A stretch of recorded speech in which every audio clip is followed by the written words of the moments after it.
राष्ट्रवादी Congress party के प्रदेश अध्यक्ष महबूब शेख के आदेश अनुसार आपको बता दें कि आज पूरे महाराष्ट्र में राष्ट्रवादी कांग्रेस पार्टी के पदाधिकारी कार्यकर्ता सड़कों पर उतरकर महाराष्ट्र की सरकार यानी कि शिंदे और फडणवीस सरकार का विरोध करते हुए दिखाई दे रहे हैं। विशेष तौर पर तस्वीर आनंद के चौक की है, जहां पर आपको बता दें कि जिस तरह से केंद्र सरकार और महाराष्ट्र सरकार की जो नीतियां हैं, जो योजनाएं हैं, जिस पर आपको बता दें कि राष्ट्रवादी कांग्रेस पार्टी के लोगों ने ये कहा कि गाजर देने का काम जनता को करते हुए दिखाई दे रही है। आज आपको बता दें कि विशेष तौर पर यह मोर्चा इसके लिए था कि जिस तरह से देखा जा रहा है कि महाराष्ट्र से कई बड़ी बड़ी कंपनियां जो है गुजरात में शिफ्ट होती हुई दिखाई दे रही है। इसमें आपको बता दें कि हाल ही में टाटा कंपनी एक अपने बड़े प्रोजेक्ट को लेकर गुजरात में शिफ्ट हो रही है, जिसको लेकर आज राष्ट्रवादी कांग्रेस पार्टी के यहाँ पर जो प्रभारी आए हुए थे अग्रवाल जी, उनके साथ में राष्ट्रवादी कांग्रेस पार्टी के यहाँ पर आपको बता दें कि अजीत झा, साथ ही साथ भिवंडी शहर के जो कार्याध्यक्ष हारून खान के साथ राष्ट्रवादी कांग्रेस पार्टी के कई पदाधिकारियों ने विशेष तौर पर महाराष्ट्र सरकार के विरोध में नारेबाजी किए और गाजर दिखाकर कहा कि झूठे आश्वासन दे रहे हैं। आपको बता दें कि वहीं हमारे चैनल से बातचीत के दरमियान विशेष तौर पर कहा कि अगर इस आंदोलन से अगर राज्य की सरकार नहीं जागती है तो इसके बाद जो है एक बड़ा आंदोलन करेंगे। इस तरह की बात राष्ट्रवादी कांग्रेस पार्टी के जिला अध्यक्ष आसिफ खान ने कहा है। क्या कहा आसिफ खान ने, आइए सुनते हैं। यूथ की तरफ से और भी लोग इस पे शामिल हैं, क्या कहेंगे? आज जिस तरीके देखा जा रहा है कि महाराष्ट्र एक ऐसा राज्य है जहाँ पे हर प्रांतीय के लोग यहाँ पर आते हैं अपने रोजगार के लिए। आज जो शिंदे फडणवीस सरकार जो ये काम कर रही है महाराष्ट्र के अंदर, 4 ऐसे बड़े बड़े प्रोजेक्ट जो लोगों के एक रोज़गार देने का काम कर सकते थे महाराष्ट्र के अंदर, और लाखों के तादाद में आज युवा बेरोजगार होने का मतलब जो कगार पे आ गए हैं। जब भी देखा जा रहा है एक बड़ा प्रकल्प, बड़ा प्रोजेक्ट महाराष्ट्र से गुजरात ट्रांसफ़र किया जा रहा है, उसके बाद महाराष्ट्र की जनता को ये गाजर दिखाया जा रहा है कि हम इससे बड़ा जो है आपको प्रोजेक्ट ला करके देंगे।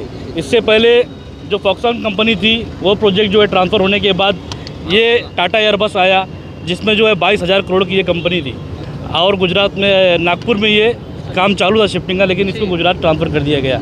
तो ऐसा जो सरकार जो महाराष्ट्र में मुख्यमंत्री जो शिंदे फडणवीस सरकार जो बना करके रखे हैं, अपनी सरकार जो चला रहे हैं, ये मैं पूछना चाहता हूँ सीधे तरीके से कि ये महाराष्ट्र राज्य की सरकार है या गुजरात का कुछ सिस्टम है। ये पहले तो हमको ये क्लियर चाहिए, क्योंकि आज देखा जा रहा है महाराष्ट्र के अंदर जब एक गरीब बच्चा अपनी उसकी माँ उसको पढ़ाने के लिए जो है लोन लेती है, अपना जेवर जो है गिरवी रखती है, उसको पढ़ाती है, इंजीनियर बनाती है, कहीं ना कहीं अच्छा मतलब जो है स्टेटस उसको लेकर के आती है, लेकिन उसके हाथ में आखिर में आता क्या है, ये गाजर।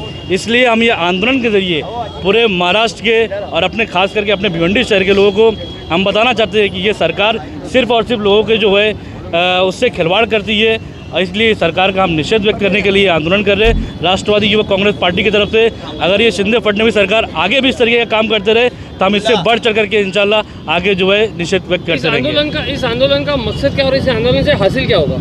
इस आंदोलन से हासिल देखो, पूरे देश में आपको ये मालूम, हम सबको मालूम है कि कुछ न कुछ अगर बदलाव आया है तो आंदोलन व्यक्त करने के बाद, अपनी आवाज़ बुलंद करने के बाद बदलाव आया है। तो हम जो है राष्ट्रवादी कांग्रेस पार्टी पूरे महाराष्ट्र राज्य में ये आंदोलन आज के दिन कर रही है, तो कहीं ना कहीं जरूर बदलाव इंशाल्लाह जरूर आएगा।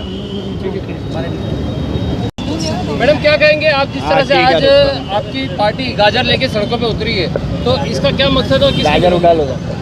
आज राष्ट्रवादी कांग्रेस पार्टी की तरफ से जो युवा है, युवाओं ने ये आंदोलन किया। आप देख रहे हैं कि महाराष्ट्र से जितने भी रोज़गार है वो गुजरात या किसी अन्य देश में, अन्य स्टेट में जा रहे हैं। टाटा एयरबस का हुआ, उसके बाद सैफ्रॉन, जस्ट कल रात 3 बजे के सैफ्रॉन प्रकल्प भी जो है वो अभी जो है कर्नाटक में गया है। तो इस तरीके से महाराष्ट्र से रोज़गार चले जा रहे हैं, हर तरीके का व्यापार चला जा रहा है। मगर ये जो शिंदे फडणवीस सरकार ये चुपचाप बैठी हुई है, और इसी तरह से अगर महाराष्ट्र से रोज़गार हो गए तो ये महाराष्ट्र ख़त्म होगा।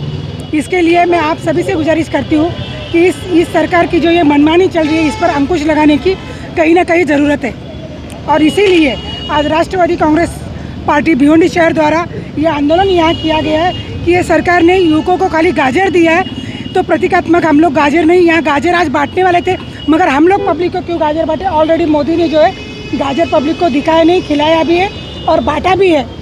और ऐसे ये शिंदे फडणवीस और ये मोदी सरकार का हम लोग राष्ट्रवादी युवक कांग्रेस की तरफ से निषेध करते हैं। क्या कहेंगे दादा, जो आज आप लोगों ने ये शिंदे सरकार के खिलाफ जो मोर्चा निकाला है, इसके बारे में क्या कहेंगे?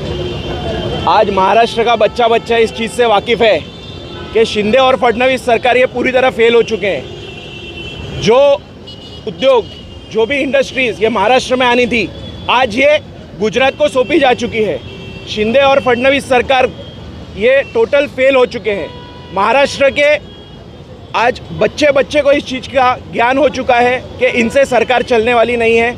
महाराष्ट्र में जो उद्योग आने हैं, जो तरुणों को, युवाओं को रोज़गार मिलना है, वो गुजरात के गोद में जाके इन्होंने रख दिया है। इनके पीछे इनका क्या हेतु है ये आप सब जानते हैं। मैं आप लोगों से यही दरख्वास्त करूंगा कि लोगों में जागरूकता होनी चाहिए कि महाराष्ट्र में क्या हो रहा है। महाराष्ट्र का महत्व कम किया जा रहा है देश में। आज बड़े बड़े उद्योग जो महाराष्ट्र में आने हैं वो गुजरात को सौंपे जा रहे हैं। ये क्या इसीलिए इन्होंने ये सरकार का स्थापना किया है? क्या इसीलिए इन्होंने ये जो भी इनका तरीका था 50-50 करोड़ रुपए इन्होंने एक एक आमदार को दिए, जो इनके ऊपर आरोप हो रहे, क्या इसीलिए ये हुआ था? ये सवाल इनसे सीधा आज हम कर रहे हैं यहाँ पे। आज महाराष्ट्र को इन्होंने सिर्फ हाथ में गाजर दिया है और कुछ नहीं दिया है। जब भी एक प्रकल्प जाता है उसके बाद ये बोलते हैं कि अगला प्रकल्प हम बड़ा लेके आएंगे। उसके बाद पहले गया वेदांत फॉक्सकॉन, पहले चला गया, उसके बाद इन्होंने बोला उससे बड़ा प्रकल्प लाएंगे। अब टाटा एयरबस गया, अब बोल रहे हैं फिर से उससे बड़ा लाएंगे। मुझे ये समझ में नहीं आता है ये महाराष्ट्र के मुख्यमंत्री है कि गाजर प्रमुख है। इस मोर्चे से आप क्या चाह रहे हो? इस मोर्चे से आपका क्या? इस मोर्चे में हमारा यही उद्देश्य है कि लोगों में इस चीज़ की जागरूकता रहे कि ये सरकार टोटली फेल हो चुका है और आने वाले चुनाव में ये सोच समझ के वोटिंग करें। कुछ क्या एनसीपी पार्टी सिर्फ धरना मोर्चा ही करेगी या इसके अलावा और भी कोई प्लान है? आज का जो आंदोलन है, डॉक्टर जितेंद्र आव्हाड साहब, महबूब भाई शेख, आनंद परांजपे जी, शोएब गुड्डू जी, इनके नेतृत्व में ये आंदोलन किया गया है। पार्टी का जो भी आदेश रहेगा, आज हमें आदेश था कि मोर्चा करना है तो आज हमने मोर्चा किया है। कल अगर उनका आदेश आएगा कि इससे तीव्र आंदोलन होना चाहिए तो इससे तीव्र आंदोलन भी होगा। इससे पहले 2.5 साल तो आप लोगों की सरकार थी, तो उसमें कितने प्रकल्प जो है महाराष्ट्र में आके जो साकार हो गए? अरे भाई साहब, 2.5 साल में जो हमारी सरकार थी उसमें ये 2 प्रकल्प तो हमने ही तो महाराष्ट्र में लाने की कोशिश की थी, जो ऑलमोस्ट फाइनल हुए थे, जो इनसे संभले नहीं और गुजरात में दे दिए इन्होंने जाके। क्या इसीलिए ये लोग ने सरकार में बैठे? क्या इसीलिए ये लोग कुर्सी पे बैठे कि सारे जो प्रकल्प महाराष्ट्र में आने वो ये गुजरात ले जाएं? राष्ट्रवादी कांग्रेस पार्टी।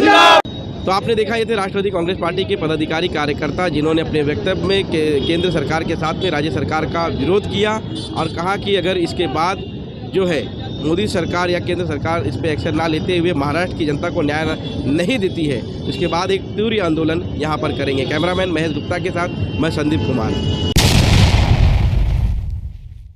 भिवंडी में पहली बार लास्ट चॉइस कंपनी लाया है रिटेलर, होलसेलर और मैन्युफैक्चरिंग सब कुछ एक साथ। यहाँ आपको ब्रांडेड कपड़े काफी किफायती दामों में मिलेंगे, जैसे कि 99 में टी शर्ट, 299 में शर्ट और 499 में जीन्स।